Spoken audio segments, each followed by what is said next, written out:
Assalamualaikum warahmatullahi wabarakatuh. Waalaikumsalam warahmatullahi wabarakatuh. Alhamdulillahilladzi at'amana bi ni'mati iman wal islam. Allahumma sholli ala sayyidina Muhammad wa ala ali sayyidina Muhammad, amma ba'd. Alhamdulillah kita berjumpa lagi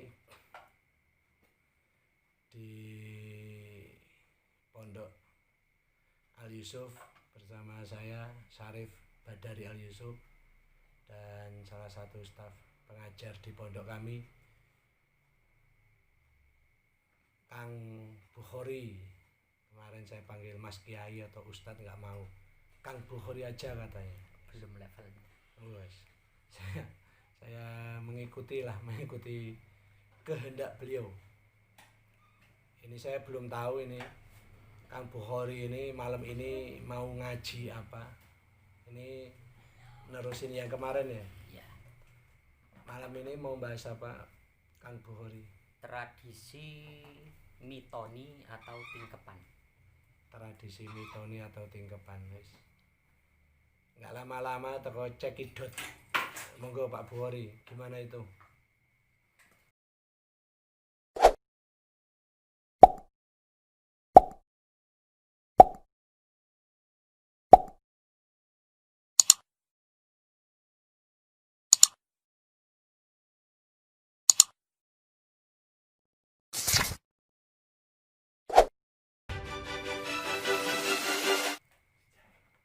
Dalam fase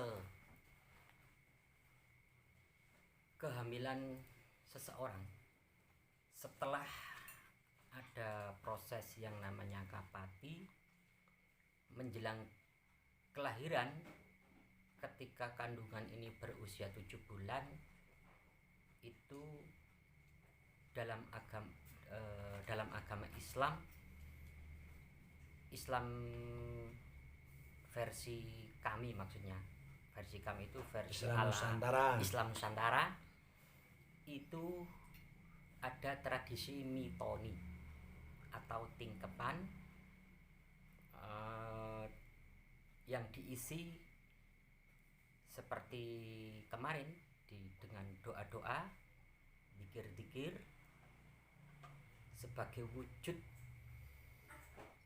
rasa syukur kita kepada Allah bahwa kita sudah diberi amanah kepercayaan dengan hadirnya sang buah hati yang sangat kita dambakan. Dalam hal ini Allah berfirman dalam surat Al-A'raf ayat 189 yang berbunyi, A'udzu billahi minasyaitonir rajim. Allah. Bismillahirrahmanirrahim. Allah. Huwallazi khalaqa lakum min nafsin wahidatin wa ja'ala minha zawjaha Allah. وجعل منها زوجها ليسكن إليها فلما تغشاها حملت حملا Allah.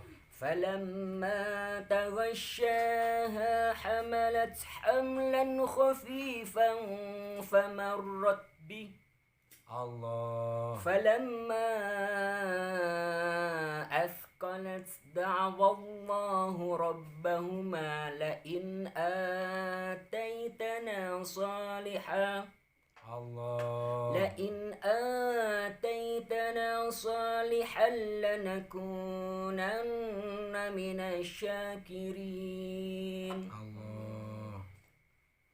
Huwallazi khalaqa lakum. Dialah Allah yang menciptakan kalian dari seorang Adam.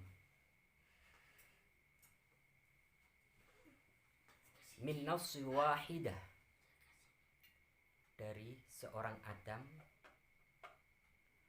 wa ja'ala minha zawjaha, dan daripadanya dia menciptakan istrinya yang kita kenal dengan Ibu Hawa.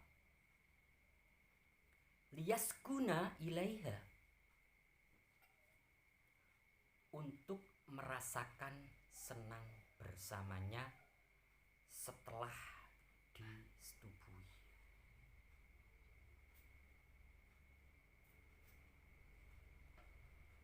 Falamma taghasyaha hamalat hamlan khafifa, maka istri mengandung kandungan yang ringan. Famarot bihi, maka dia meneruskan demikian merasa ringan. Kemudian ketika dia merasakan kandungan berbobot berat, falamma athqalat da'awallahu rabbahuma,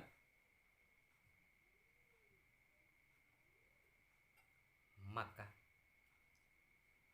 berdua Adam dan Hawa memohon kepada Allah Tuhan mereka seraya berkata, sesungguhnya jika engkau memberi kami anak yang utuh, tentulah kami termasuk orang-orang yang lebih bersyukur.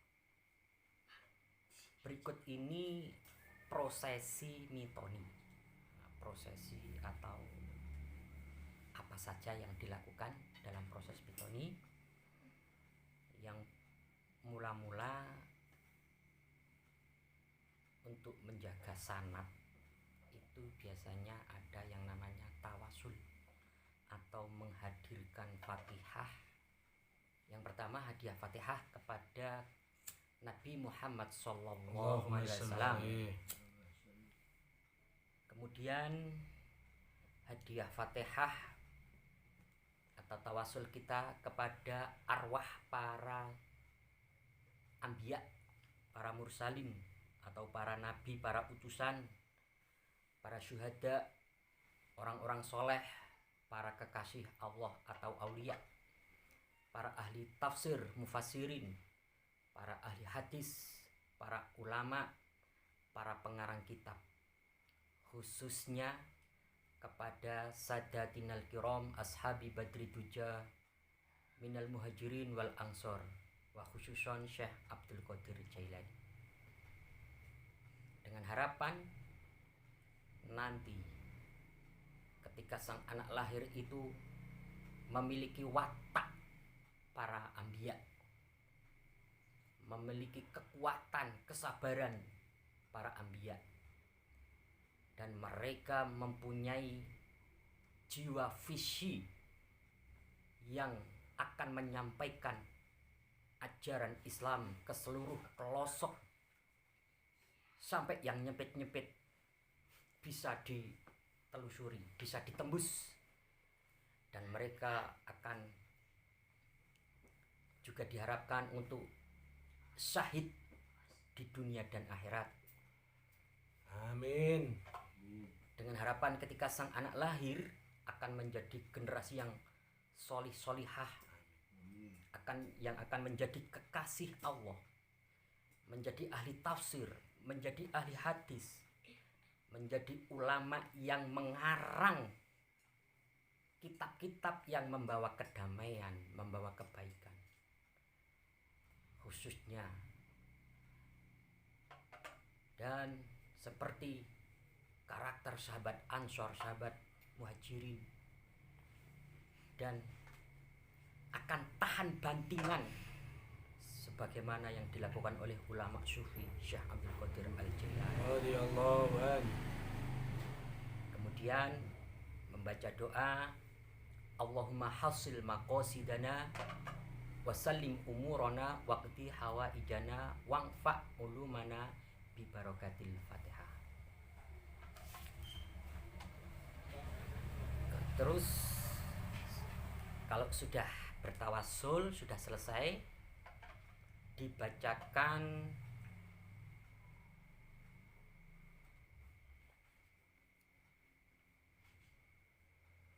surat Al-Ikhlas 7 kali. Karena 7 mito ini kan 7 bulan, jadi ya 7 kali.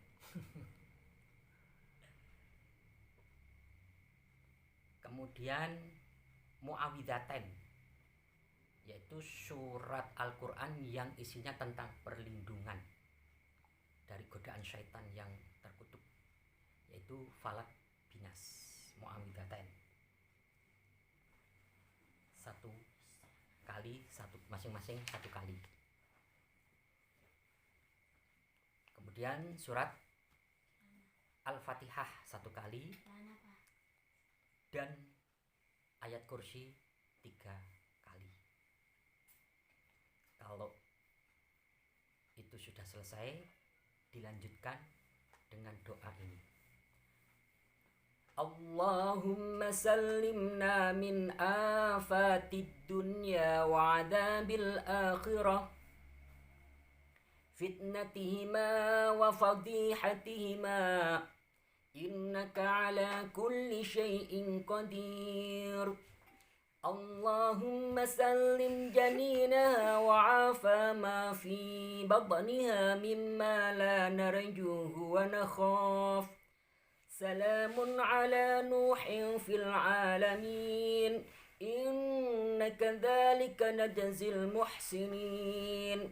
Allahumma inna nas'aluka bijahi sayyidina Muhammad sallallahu alaihi wasallam an tusalli alaihi wa an tusallima janinaha minal afati wal ahati wal amrat wa an ummi muldan birahmatika ya arhamar rahimin. Rabbana hab lana min azwajina wa dhurriyyatina qurrata a'yun waj'al lil muttaqina imama. Kemudian kalau doa tersebut sudah dibacakan, sedekah kita keluarkan berupa biasanya berkatnya itu macam menu, entah itu menu ringan atau menu berat, tergantung kemampuan. Nah, ini akan dilanjutkan oleh guru kita Abah Syarif. Monggo. Minumnya, Pak.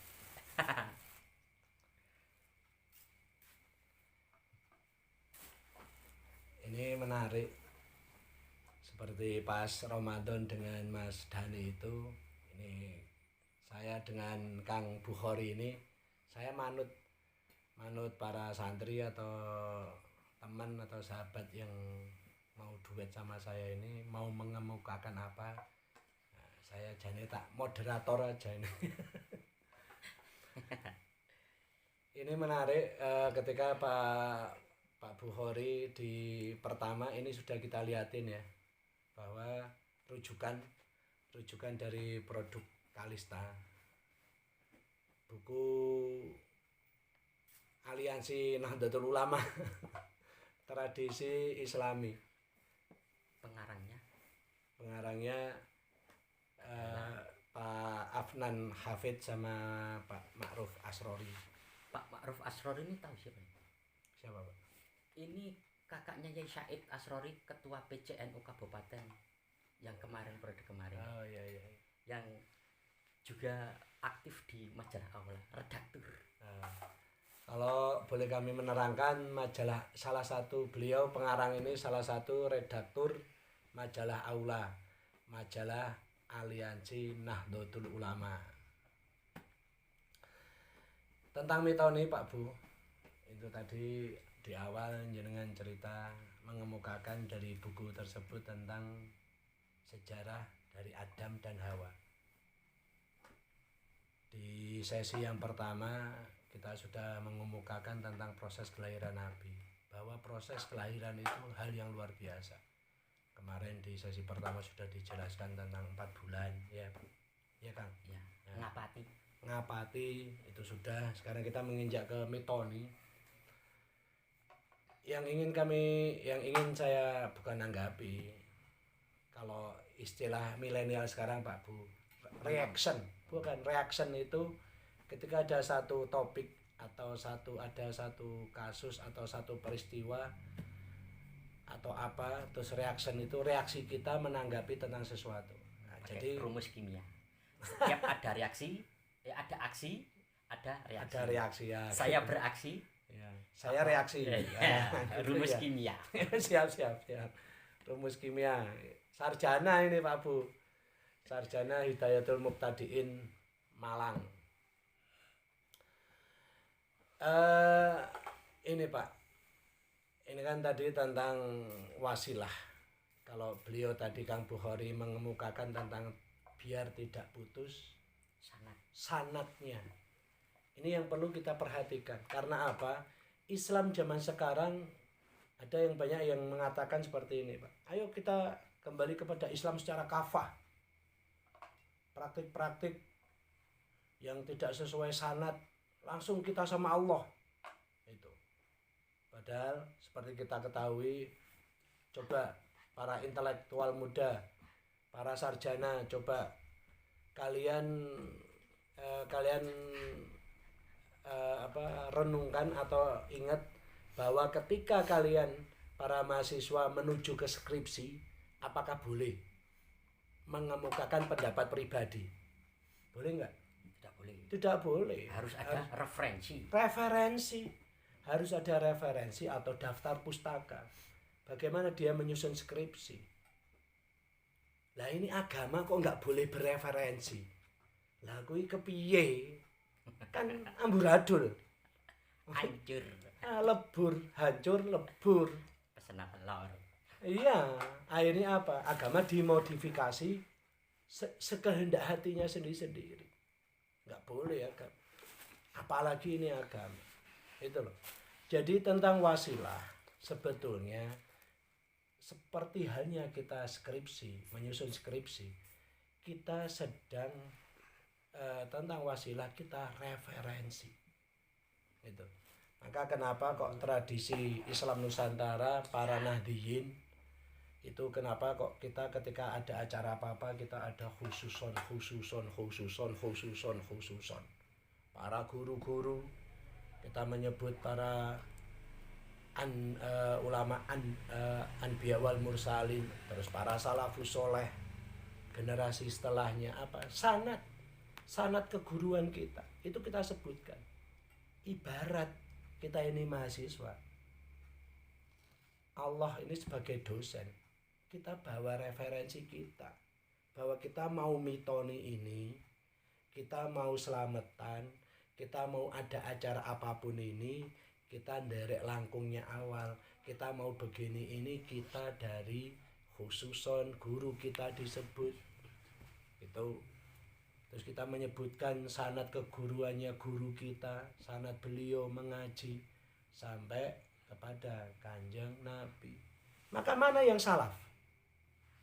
Apakah yang sekarang menyebut salaf? Ataukah kita sebetulnya yang salaf? Tapi kita enggak. Ahli Haji Nahdlatul Ulama tidak berani untuk jumowo, kami ini salaf. Yang paling salah. Kami ini paling salaf. Enggak. Karena apa? Maka kenapa kita menyebut Islam Nusantara? Kita tidak bisa lepas dari kenusantaraan kita, ketimuran kita, tentang andap asor dan sebagainya. Apa itu? Nusantara bersolawat. Nusantara bersolawat, iklan. Jadi gitu.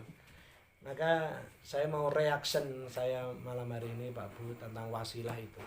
Maka saudara-saudara yang memutar konten kami ini, coba tentang wasilah, mari kita fahami secara jernihnya seperti itu, bahwa seperti kita menyusun skripsi, kita sedang mengemukakan referensi kita.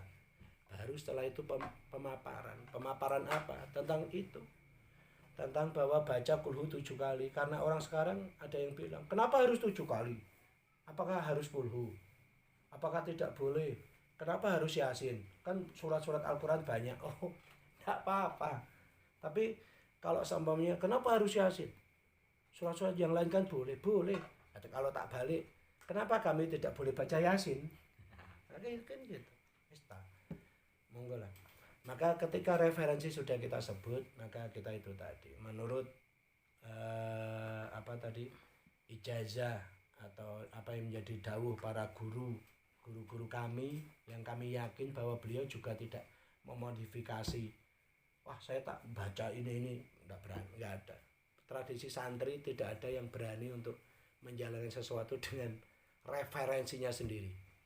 Baca kulhu 1000 kali 731 atau apa enggak. Selama guru kok ndawuhi baca ini ya sudah samina wa ta'na, kami jalankan itu. Dan kami yakin guru kami pun dulu pas nyantri juga seperti itu. Bahwa beliau dari gurunya dari gurunya terus sanadnya jelas. Jadi tentang itu tadi baca kulhu, baca al-ikhlas 7 kali, baca falak, baca anas, baca ayat kursi 3 kali. Monggo. Terus tadi Pak Kang Bukhari tentang selamatannya 7 menu. Apakah harus 7? Monggo. Semampunya. Mau tidak ada menunya tidak apa-apa. Malaikat. Kalau di bahasa pondok malaikatan. Apa itu malaikatan? Ya memang nggak ada apa-apa dan itu diterima kok. Ya, karena malaikat nggak makan. Karena malaikat nggak makan nggak minum maka disebut malaikatan. Dan itu ada gitu loh. Jangan hanya dikupas bahwa wah itu memaksa orang untuk menghambur-hamburkan, nggak ada orang nggak punya nanti jadi memberatkan apa-apa. Wah, ada malaikatan. Itu jangan dihilangkan. Malaikatan itu ada. Ya boleh. Dalam tradisi kita juga ada malaikatan. 7 ngugemi. Nah, istilahnya orang Jawa itu 7 itu pitu. Maka berharap pada yang 7, sejumlah 7, pitu nyuwun pituduh atau petunjuk. Pitulung, pitutur. Tuh, pitutur. Jadi itu. Ada yang mau ditambahin lagi Pak Bukhari, monggo. Ini kan istilahnya masih standar secara umum, bahkan ada yang lebih lengkap lagi. Mungkin kalau tawasulnya orang yang sudah ahli itu ada yang dari sebelah selatan, semua wali lah ya. Semua arah itu disebut. Kalau dalang itu kan danyang kidul, danyang wetan, danyang lor, danyang kulon. Tapi kalau dalam bahasa kita pesantren ada Syekh Abdul Jalil. Sinten paling niku kalau kurang mudeng niku. Gini, tadi yang dibilang Pak Kang Bukhari tentang danyang. Danyang itu bahasa Jawa Kawi, kalau bahasa kita ya Syekh, guru besar. Iya, jadi jangan terus danyang. Kayak wong nyebut danyang, lelembut, dedemit, tidak Islami. Syekh. Ya, hanya perbedaan kata aja lah. Is okay. Kalau keberatan dengan kita ada orang Jawa atau di kampung bilang danyang gitu, ya sudah, mbah. Gitu aja kok repot. Leluhur. Ya. Ada yang mau ditambah enggak Pak Bukhari? Sementara cukup dulu. Ya. Sampai jumpa minggu depan. Yaitu ketika yang perlu diperhatikan saat hamil itu apa yang harus dilakukan, itu kita akan bahas pada pertemuan akan datang. Ini menarik. Nantikan konten kami di channel Syarif Badari Al Yusuf. Besok kita melanjutkan dengan hal yang perlu diperhatikan saat hamil. Ini asik ini. Demikian dari saya Syarif Badari Al Yusuf dan saya Bukhari. Wallahu muwaffiq ila aqwamit thoriq. Wassalamualaikum warahmatullahi wabarakatuh. Waalaikumsalam warahmatullahi wabarakatuh.